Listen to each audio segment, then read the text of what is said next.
এটা তো আমার পক্ষে জানা সম্ভব না, ওর সাথে তো আমার যোগাযোগ হচ্ছে না। তো এটা মামুনকে জিজ্ঞেস করতে পারে, বাট আমি আমি অনেক পাত্তা দেই, আমি কমেন্ট পড়ি না। কারণ আমি কমেন্ট পড়ি না এই কারণে যে 99% কমেন্টই হচ্ছে পোস্টটা পুরোটা না দেখেই কমেন্টটা করা। আমার 3 মিনিটের পোস্টটা আপলোড হওয়ার 1 সেকেন্ড পরেই কমেন্ট চলে আসে, তার মানে সে আমার কন্টেন্টটা না দেখেই কমেন্টটা করেছে। তো এই জন্য সব ধরনের কমেন্ট আমার পড়ার দরকার নেই। আমি যেটা বুঝে নিই যে ঠিক আছে, এটা একটা কনস্ট্রাকটিভ বা এটা আসলে আমার শেখার কিছু আছে বা বুঝার কিছু আছে বা আমার ভুল ধরেছে, সেটা আমি পড়ি না। কেন খারাপ লাগবে? ওনারা তো আমাকে ব্যক্তিগতভাবে চিনে না। এটা কি মামুন কখনো বলেছে নির্লজ্জ? মামুন কখনো বলেছে বেহায়া? মামুন যদি না বলে, তাহলে মামুনের ছবিতে অন্য কেউ বলে গেলে সেটা আমার কাছে কোনো গুরুত্ব পাবে না। মামুন যদি নিজে বলে যে হ্যাঁ তুমি বেহায়ার মতো আমার ছবি দিয়েছো, একটা কমেন্ট করে, তাহলে বুঝবো যে সেটা ঠিক আছে। আপনি কি মনে করেন মামুন অন্য কাউকে পেয়েছে এই কারণে আপনাকে ছেড়ে চলে গিয়েছে? আমি অন্য কোনো মেয়েকে পেয়েছে এটা আমি বিশ্বাস করি না।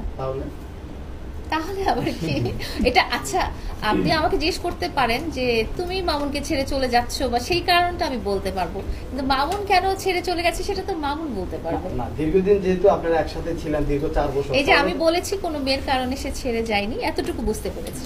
মামুনের সাথে কি এখন নিয়মিত যোগাযোগ হয় কি? আমার সাথে কোনো যোগাযোগ হয় না। জেল থেকে আসার পরে একবার কথা হয়নি আপনার সাথে? জেল থেকে যেদিন ও ছাড়া পেয়েছে, তখন ছাড়া পাওয়ার আগেই আমি একটু ওর সাথে কথা বলেছিলাম।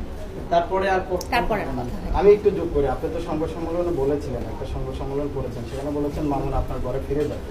সেখানে বলেছে আমার ঘরে ফিরে, মামুন কি আপনার বাসায়? না, আমার ঘরে ফিরে যাবে এই কথা তো আমি বলতে পারি না।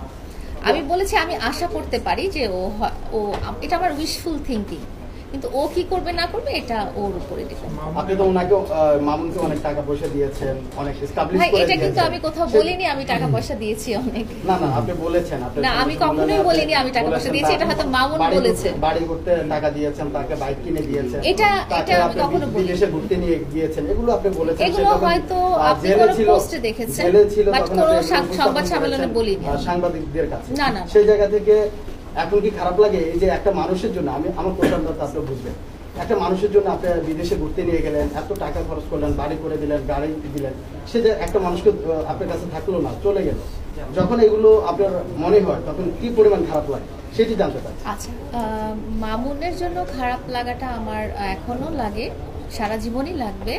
কারণটা আপনাকে বলি যে ওকে আসলে আমি খুব মন থেকেই ভালোবেসেছিলাম। আজকালকার দিনে আমি যেটা দেখি না, যে টাইম পাস টাইপের ভালোবাসা, যে একে ভালো লাগলো না তাকে ভালো লাগলো, এই অপশনটা ছেড়ে ওই অপশনে গেলাম, একসাথে 3-4 জনকে দেখলাম, কোনটা ভালো লাগলো, পরে মা বাবার পছন্দের একটা মেয়েকে বা ছেলেকে বিয়ে করলাম। তো মামুনের এন্ড থেকেও ওরকম ছিল না, আমার এন্ড থেকেও ওরকম ছিল না, আমরা দুজনেই খুব লয়াল ছিলাম। এখন মামুন আপনার সাথে থাকে না, আসলে মানুষ আপনাকে বিভিন্ন মানুষ কথা বলে যে মামুন এখন ভুলে গেছে, বা মামুন এখন নাইলাকে মনেই করে না, পাত্তাই দেয় না। আসলে এই ব্যাপারটা নিয়ে অনেকে অনেক কথা বলে, তো তাদেরকে আপনি কি বলবেন? তাদেরকে বলবো মামুন আসলে পাত্তা দেয় নাকি দেয় না এটা তো আমার পক্ষে জানা সম্ভব না, ওর সাথে তো আমার যোগাযোগ হচ্ছে না। তো এটা মামুনকে জিজ্ঞেস করতে পারে, বাট আমি অনেক পাত্তা দিই।